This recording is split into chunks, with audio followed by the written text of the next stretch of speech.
Hello and welcome to this lecture series on stick diagram। हम इस lecture series में ये सीखेंगे कि हम स्टिक डायग्राम कैसे बनाते हैं।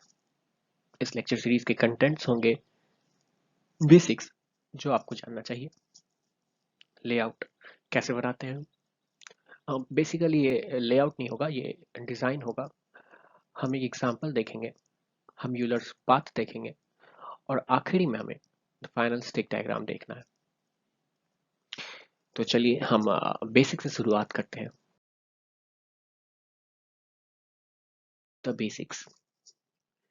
बेसिक्स में मैंने यहाँ पर आपके लिए दो पैरेलल कनेक्शन में एनमॉस को लिया है जो कि यहाँ पर स्विच के जैसा काम कर रहे हैं। अगर आप ए और बी को वन इनपुट डालते हैं जो कि VDD होगा, जो थ्रेशोल्ड से ज़्यादा होगा, तो यहाँ से करंट पास करने लगेगा और ये यहाँ पे एक चैनल का फॉर्मेशन होगा और यहाँ से करंट पास करने लगेगा और हमारा कंडक्शन हो जाएगा। सबसे पहले तो मैं यहाँ एक लोड बना लेता हूँ और एक यहाँ पर भी एक लोड बना लेता हूँ। मैंने एक दूसरा कनेक्शन लिया है जो मैंने सीरीज कनेक्शन लिया है, जिसमें मैंने एनमॉस को एज अ स्विच यहाँ पर भी यूज़ किया है। तो हम चलते हैं, ट्विट डायग्राम बनाते हैं। ट्विट डायग्राम के इनपुट्स होंगे ए बी और होगा एक आउटपुट। सिमिलरली यहाँ पर भी ट्विट डायग्राम के इनपुट्स होंगे ए बी और होगा यहाँ पर आउटपुट। ठीक है, तो हमारे पास चार केसेस हैं, 0 0 0 1 1 1 1 0 एंड देन 1 1। सिमिलरली यहाँ पर भी हम 0 0 0 1 1 0 एंड देन 1 1। हम इन चार इनपुट्स को पुट करके देखेंगे कि हमारा ये सर्किट कैसे बिहेव कर रहा है। अगर आप दोनों इनपुट्स को 0 रखेंगे यहाँ इस पैरेलल कनेक्शन में, तो ना ही ये ऑन होगा ना ही ये ऑन होगा। अगर इन दोनों में से कोई ऑन नहीं है तो यहाँ से करंट पास नहीं होगा।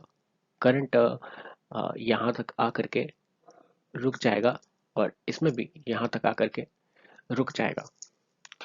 अब दूसरा केस हम ये लेते हैं कि हमने किसी एक को बी को हमने कनेक्शन दे दिया।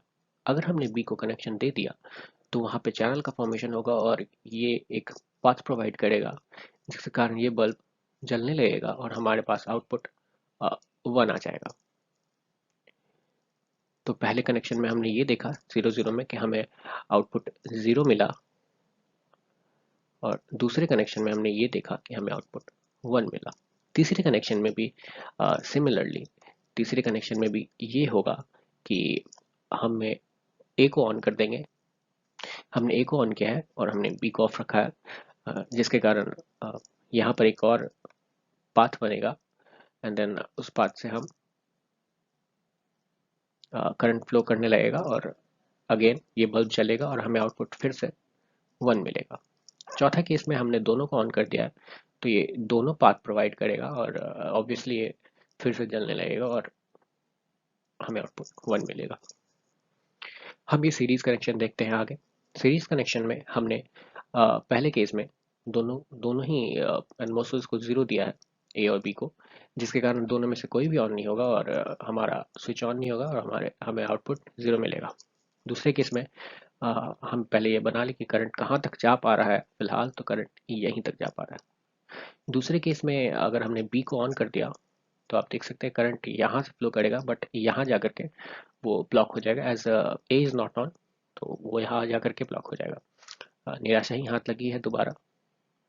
हम तीसरे केस में ये देखेंगे कि हमने ए को तो ऑन कर दिया पर हमने इस बार ए को ऑन कर दिया है पर हमने बी को ऑन नहीं किया, जिसके कारण करंट कुछ यहीं तक सीमित रह जाएगा, यहीं तक सीमित रह जाएगा जहाँ तक पहले था वो, और इसके आगे जाएगा ही नहीं। ये तो ऑन है बट इसका कोई काम नहीं है, इसके ऑन होने से हमें कोई फायदा नहीं पहुंच रहा। अगेन हमें आउटपुट 0 ही मिला है। चौथा केस हम देखेंगे। चौथे केस में हमने दोनों को ऑन कर दिया है, जिसके कारण बी एक पाथ प्रोवाइड करेगा एंड देन ए भी एक पाथ प्रोवाइड करेगा और ये सर्किट पूरा हो जाएगा और हमारा बल्ब जलने लगेगा। काफ़ी मेहनत के बाद सीरीज कनेक्शन में बल्ब हमारा जला है तो हमें आउटपुट 1 मिलेगा। अगर आप गौर से देखें तो ये जो ट्रुथ टेबल है, ये जो पहला ट्रुथ टेबल हमने बनाया है, ये ट्रुथ टेबल एक और गेट का ट्रुथ टेबल है। अगर आप गौर से देखें, 0 0 के लिए आउटपुट 0 है, 0 1 के लिए 1 है, 1 0 के लिए 1 है, एंड देन अगर 1 1 के लिए भी 1 है। तो ये ट्रुथ टेबल एक और गेट को रिप्रेजेंट करता है।